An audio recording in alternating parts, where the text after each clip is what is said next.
Welcome to another edition of Derby Quiz. What is it? This one's probably easier to figure out. No, I did not make it. I just modified it a little bit for them. Try and get a nice side view. Turn it over.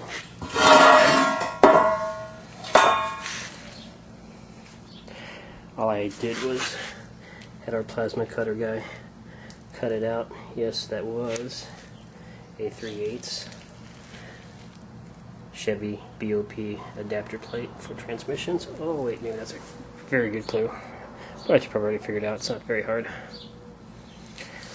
Thought I'd show you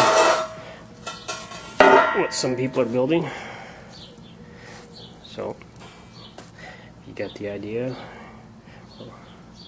in your head now. Maybe you can build one for yourself.